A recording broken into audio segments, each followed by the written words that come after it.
When Alien, Earth first started, it appeared to be a survival tale, with people fighting beasts in shadowy hallways, tangled forests, and sun-bleached beaches.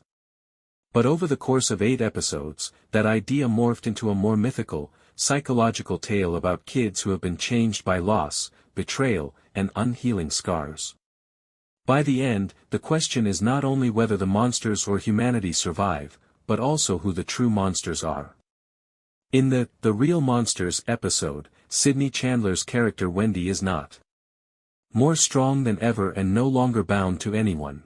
When Joe, Alex Lawther, her brother whose memory transported her across oceans, pulls a gun on Nibs, Lily Newmark, he displays his violent tendencies. Once viewed as protectors, Boy Kavalier, Samuel Blanken, and Dame Sylvia, Essie Davis, are revealed to be cunning individuals who are prepared to endanger children's lives in order to achieve immortality. Ironically, the aliens, predators without pretense, remain the only constant. The franchise's discomfort with human arrogance, particularly our attempts to govern the unknown, is carried over into Alien, Earth by creator Noah Hawley. However, he looks inward.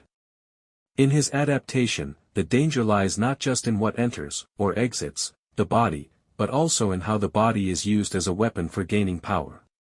In Wendy's instance, she now has the capacity to speak with the aliens and control them with frightful composure. Chandler tells ELLE via Zoom that stillness has a lot of power and authority, especially when your body is a lethal weapon. She is more than sufficient, and it's just her. This silence also applies to her relationship with Joe, which is currently strained by his violent deed.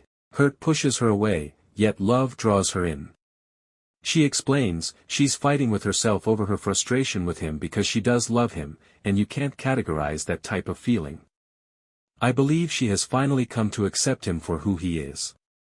However, the relationship is difficult. Those scenes were convincing because of Chandler and Lawther's off-screen relationship.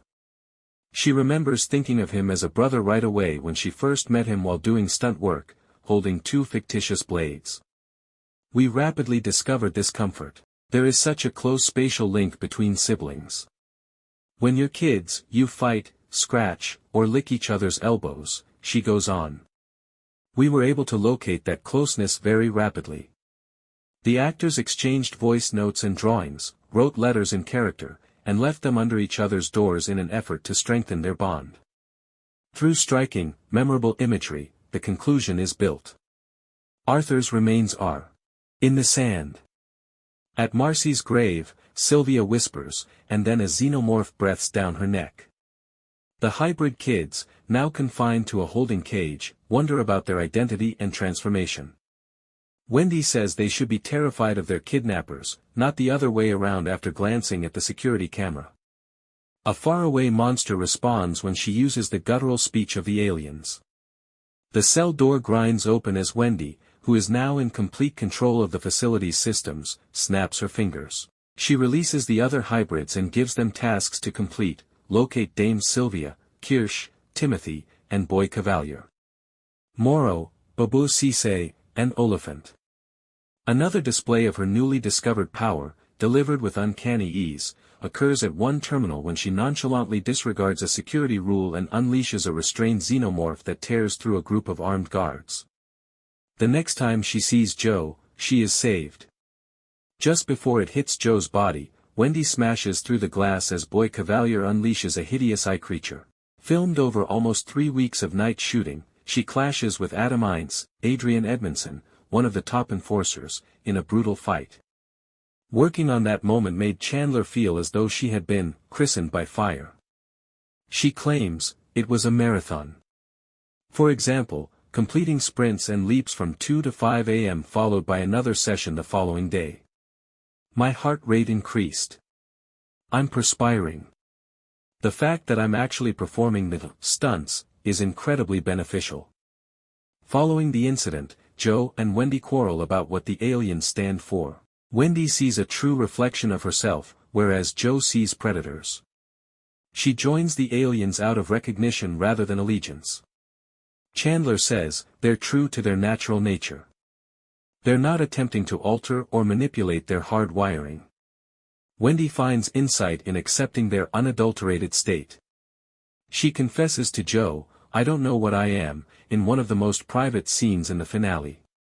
"I'm not a kid. I'm not an adult. Marcy is not me. I'm not Wendy.